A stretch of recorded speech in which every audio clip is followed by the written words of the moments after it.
안녕하세요. 남자친구와 결혼 준비를 시작함과 동시에 결혼 이야기 엎어버린 저의 이야기를 하러 이렇게 찾아왔습니다. 남자친구는 같은 지역 내에 있는 동호회 활동을 하며 처음 알게 된 사이였어요. 어쩌다 보니 동호회 활동을 할 때가 아니라도 둘이서 따로 만나는 일이 잦아지기 시작했고 그렇게 연애까지 시작하게 되었습니다. 그리고 얼마 전까지는 결혼 이야기가 서로 오갈 만큼 깊은 사이가 되었고요. 두 사람 다 안정된 직장을 가지고 있었다 보니 결혼하면서 이런저런 조건 같은 걸 굳이 따질 필요는 없었습니다. 벌이도 비슷했고 양가 부모님 형편도 크게 차이가 없었거든요. 하지만 다른 것보다 남자친구를 좋게 보았던 건 남자친구가 술을 입에도 대지 않는다는 점이었어요. 제가 술을 극도로 싫어하는 사람이거든요. 하지만 동호회 활동을 하는 만큼 모임이 끝난 뒤 회식이 잦은 편이었어요. 당연한 소리겠지만 회식은 거의 100% 술로 시작해서 술로 끝나는 그런 회식이었습니다.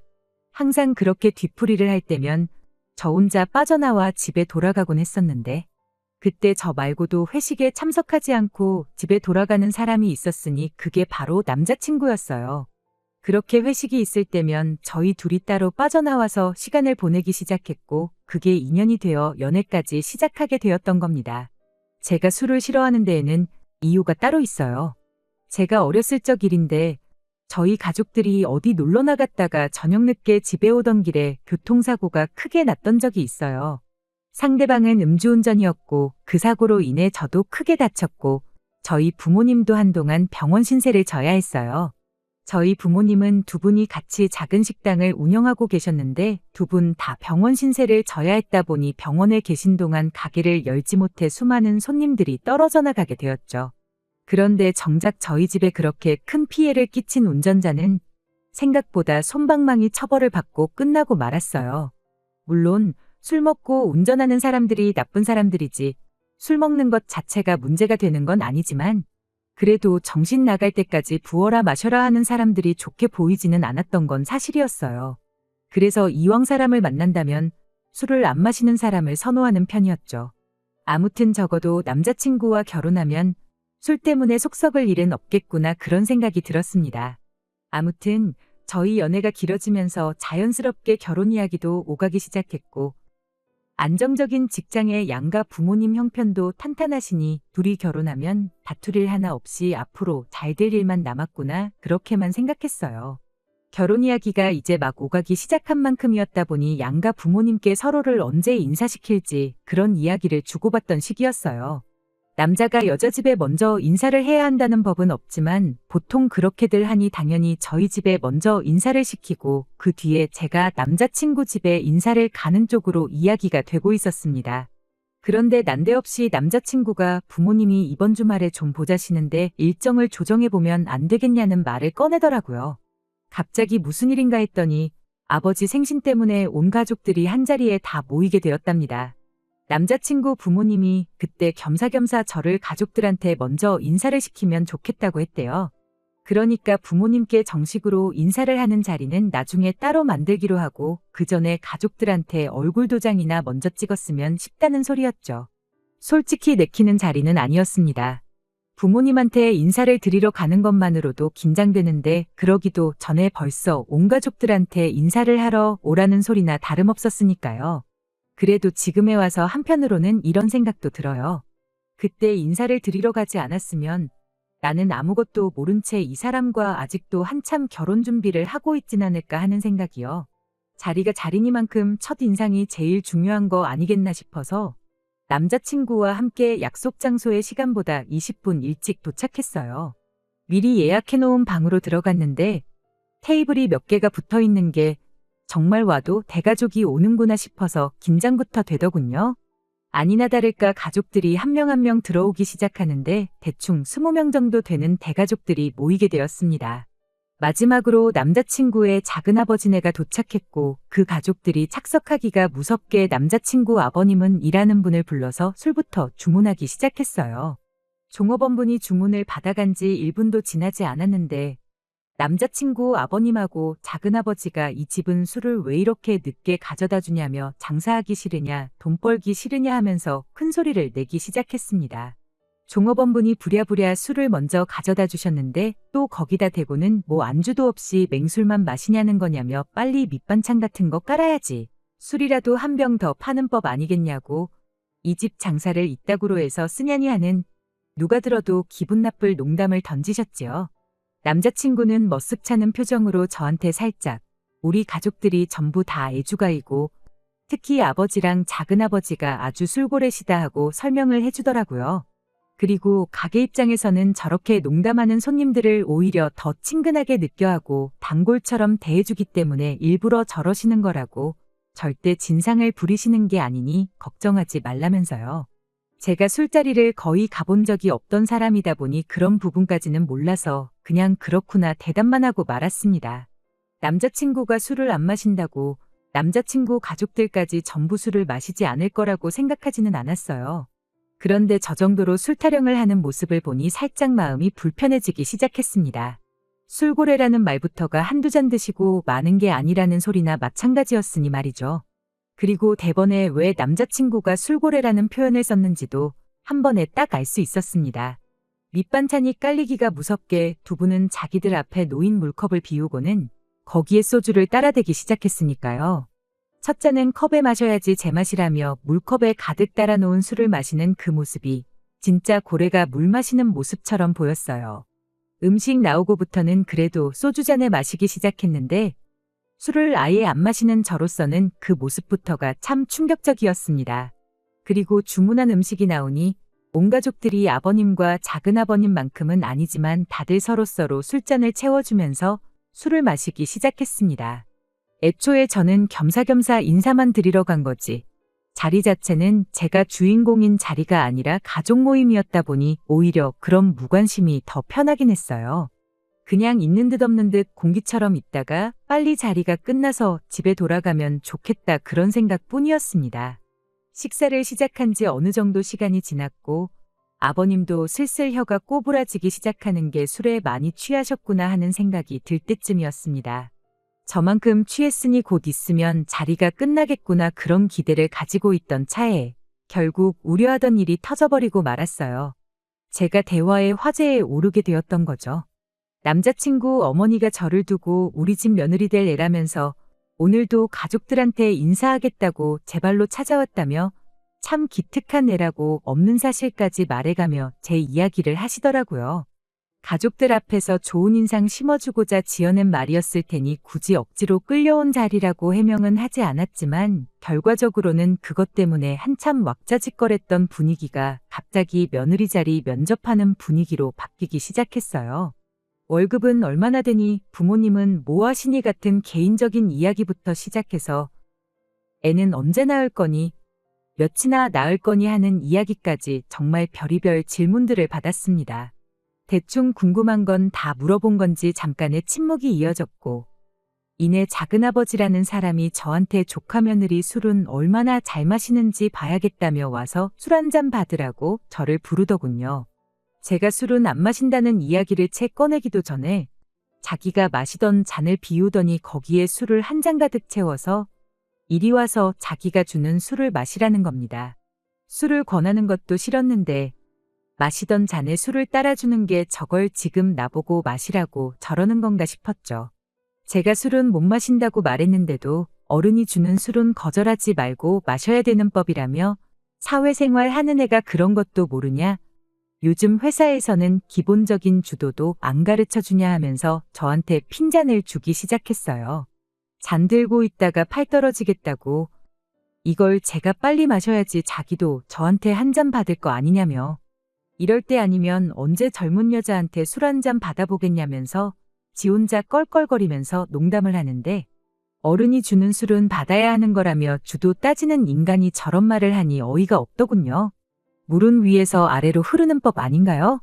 자리가 자리다 보니 시원하게 한마디도 못하고 이 상황을 어떻게 해야 하나 싶은 와중에 남자친구 아버지가 우리 며느리 괴롭히지 말라면서 작은아버지 손에 들려있는 잔을 빼앗아 들더니 애가 술을 못 마신다지 않냐 하고는 그 잔을 대신 비워주더군요. 감동적일 것도 없었지만 그래도 다행이다 생각했는데 그게 아니었어요. 잔을 비워주기가 무섭게 그래도 시아버지가 주는 술은 거절 못하겠지 하면서 그 잔에다가 또 술을 넘치도록 따라주더라고요. 작은아버지라는 인간이 남자친구 아버지한테 역시 형님한테는 못 당하겠다니 어쩌니 하면서 지들끼리 좋다고 낄낄거리고 있는데 정말 저도 모르게 한숨이 다 나올 지경이었습니다. 그래도 옆에 있던 남자친구가 보다 못했는지 자기가 대신 마시고 말겠다고 얘는 술 못 마신다고 그러니 술 같은 거 권하지 마시라 한마디 해주고 술도 대신 마셔주긴 했는데 이미 기분이 상할 대로 상한 와중에 그게 고맙지도 않았습니다. 남자친구는 술을 한 잔 마시자마자 얼굴이 시뻘겋게 바뀌더군요. 그러고 나서 그때 남자친구가 술을 왜 안 마시는지 그 이유를 알게 되었습니다. 그냥 체질적으로 술이 안 받는 체질이라 안 마시는 게 아니라 못 마시는 거였을 뿐이었던 거예요. 남자친구 어머니가 저한테 얘는 술 한 잔 들어가면 고삐가 풀려버린다고 술 좀 못 마시게 잘 좀 감시를 하라고 부탁을 해오시더라고요. 이야기를 들어보니 대학생 때는 마시지도 못하는 술을 매일같이 마시고 들어와서 아주 난리도 아니었다고 합니다. 몸에서 안 받는 술을 억지로 먹는다고 응급실도 몇 번을 다녀왔었다고 해요. 나이 먹고 직장도 생기고 그러면서 술을 자제하게 되기는 했다는데 꼭 저렇게 술이 조금만 들어가면 자기 몸 생각도 안 하고 쓰러질 때까지 마셔댄다고. 너 때문에 애가 술이 한 잔 들어갔으니 다음 잔은 절대로 못 먹게 하라고 당부를 하시더군요. 술을 입에도 대지 않는 사람이라는 게 참 좋았는데 알고 보니 술을 한 잔만 마셔도 눈이 풀려서 자제력을 잃고 마는 그런 사람이었다는 사실을 알게 되니 이 상황이 다 무언가 싶었죠. 남자친구 어머니 말대로 남자친구가 술이 한 잔 들어가니 아주 사람이 바뀌더라고요. 잠깐 한눈을 팔면 그새를 못 참고 술을 한 잔 마시고 그러는 시기였어요. 하다 안 되니까 남자친구 어머니가 또 저놈 저러다 응급실 실려가겠다고 우리 아들 술 못 먹게 해야 되니까 며느리한테 뭐 물어보지도 말고 술도 권하지 말라고 상황을 정리해줘서 덕분에 편해지긴 했는데 솔직히 그 상황에 제가 술을 한 방울도 안 마셨다고 한들 제 속이 아니었어요. 남자친구 또한 술 한 잔에 고삐가 풀려서 제정신 못 차리는 제일 싫어하는 부류의 인간이고 그 가족들 또한 술로 시작해서 술로 끝나는 그런 사람들이라는 걸 알고 나니 이 결혼을 처음부터 다시 생각해봐야 하는 거 아닌가 그런 생각이 들었죠.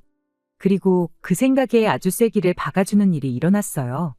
남자친구가 더 이상 술을 마시지 못하게 했다 보니 자리가 끝날 때쯤 남자친구도 어느 정도 제정신이 돌아온 듯 보였습니다. 가게 앞에서 이 차는 노래방으로 가니 마니 하면서 갈 사람은 집에 가고 그렇게 인사를 나누고 있던 상황이었죠.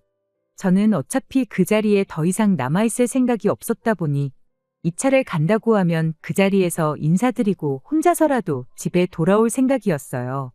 그런데 난데없이 남자친구 아버지가 차 여러 대 움직일 거 뭐 있냐면서 이 차 갈 사람들은 내 차랑 동생 차에 나눠서 2대만 움직이자는 식으로 말을 하더라고요. 저는 순간 제 귀를 의심했습니다.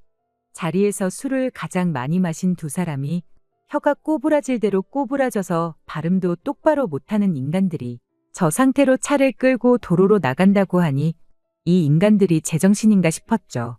그런데 그 와중에 아무도 말리는 사람 한 명이 없었고 집에 갈 사람들은 가고 남은 사람들은 자연스럽게 차에 타더라고요. 이 차를 가던 말던 인사만 드리고 집에 갈 생각이었는데 그 꼴을 보니 집에 가면 안 되겠다는 생각이 들었어요. 대신 출발하는 자동차 앞길을 막아섰죠. 저를 집에 데려다주고 가족 모임에 다시 합류하려고 했던 남자친구가 저한테 뭐 하는 거냐고 묻더라고요. 그 와중에 남자친구 아버님은 클락션을 울리면서 왜 앞길을 막아서고 있냐고 창문으로 고개만 빼놓고 저보고 비키라고 한마디 하고 있었고요. 그래서 아버님이 술을 얼마나 드셨는데 지금 운전을 하는 게 말이나 되냐고 크게 사고가 날 수도 있으니까 운전을 못하게 하는 게 맞는 거 아니냐고 따졌죠. 그랬더니 남자친구가 한다는 소리가 아버지가 저를 봬도 아직 사고 한 번 낸 적이 없는 사람이라고 자기가 아는 선에서 아버지보다 운전 잘하는 사람은 본 적이 없으니 저한테 걱정 말라고 한마디 하는 거 아니겠어요? 그래서 남자친구한테 바로 한마디 해줬죠. 누가 니네 아버지 걱정돼서 운전 못하게 하는 줄 아냐고요. 술 먹고 운전대 잡은 인간이 곱게 혼자 죽으면 나도 이런 말 안 하고 신경도 안 썼을 거라 했습니다.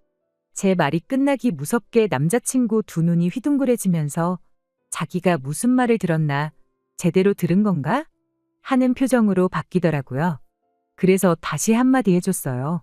죽을 거면 혼자 죽는 게 맞고 길동무가 필요하면 니네 아빠 술 저렇게 처먹은 줄 알면서도 저 차에 타고 있는 너네 가족들이면 충분하다고. 괜히 죄 없는 사람들 피보는 일 만들지 말고 제정신이면 차에 탄 사람들도 다 내리게 하고 니네 아빠도 운전 못하게 하라고 했습니다. 남자친구는 그 와중에도 정신 못 차리고 원래 아버지가 술 조금 들어가야지 운전을 더 잘하신다는 소리를 하더군요. 괜히 걸리면 안 되니까 더 집중해서 하신다고. 모르긴 몰라도 장롱 면허인 저보다는 훨씬 안전하게 하실 거다 하면서 개소리를 하는 거예요. 남자친구한테 예전에 우리 가족들이 음주운전 차량 사고가 나서 아주 다 죽을 뻔한 적 있다고 했던 거 기억 안 나냐고. 그때부터 아주 술이라면 치를 떨고 음주운전 하는 사람들은 인간으로도 안 본다고 따졌죠. 그런데 남자친구가 이러더군요. 그 사고가 우리 아버지가 낸 것도 아닌데 왜 엄한 데서 화풀이를 하느냐고요. 내로남불도 정도가 있지. 아버지가 하는 음주운전은 착한 음주운전이라고 하고 싶은 거였을까요? 더 말로 할 필요가 뭐가 있나 싶어서 경찰에 바로 전화했어요. 음주운전 현행범 여기 있으니 잡아가라고요. 그러고 그냥 돌아가 버리고 싶었지만 뒀다간 그대로 핸들 잡고 출발하겠다 싶어서 욕을 먹을 땐 먹더라도 경찰 올 때까지 버티자는 생각으로 그 자리에 가만히 서 있었어요. 처음에는 남자친구도 진짜 신고한 거냐며 저보고 제정신이냐고 성질을 부리고 있고 남자친구 아버지도 제가 경찰에 신고했다는 걸 듣고는 차에서 내려가지고 한가족 될 사람을 경찰에 신고하는 사람이 어딨냐고 큰 소리를 치는 겁니다. 가만뒀다간 내 아들하고 결혼할 생각 꿈도 꾸지 말라는 소리를 먼저 꺼낼까봐 그것만큼은 용납이 안 될 것 같아서 제가 먼저 선수를 쳤어요. 범죄자 집단의 한 가족이 되고 싶은 생각은 없으니 이 결혼은 없던 일로 하겠다고 말이죠. 이윽고 경찰분들이 주차장에 들어서는 거 확인하고 그리고 저는 그 길로 혼자 집으로 돌아갔습니다. 정확히는 술 먹고 차에만 탔을 뿐이지 제가 앞을 막아서 준 덕분에 음주운전을 했다는 걸 증명할 방법이 없어서 처벌은 면했다는 것 같아요. 맘 같아선 주차장에서만이라도 운전을 하게 둘 걸 그랬나 싶지만 그랬다가 괜히 어떻게 앞을 막아선 저를 빠져나가 도로로 나갈 수도 있었을 테니 여전히 좋은 일 했다 생각하려고요. 다행히 남자친구한테 연락은 오지 않았어요. 아마 가족들하고 그 꼴을 봤으니 가족들이 나서서 저랑 결혼하지 말라는 식으로 나왔을 텐데 그래서 연락을 못하는 게 아닌가 싶습니다. 하지만 아쉬운 거 하나 없고 차라리 잘 됐다 싶어요. 자기도 그 사건이 쪽팔린 건 아는지 동호회에는 탈퇴 신청을 해놓았답니다. 얼굴 다시 마주칠 일 없으니 그것도 더할 나위 없이 잘 된 일이라 생각하고요. 남자친구랑 그렇게 끝이 나버린 게 아쉬운 것보단 어차피 이렇게 될 거 그날 그 자리에서 술 안 마신다는 사람한테 강제로 먹던 잔에 술 한 잔 받게 하고 결혼도 안 한 여자한테 술 한 잔 따라보라고 했을 때 그때 그 자리를 뒤집어 놓고 나오지 못한 제가 아쉬울 따름이에요.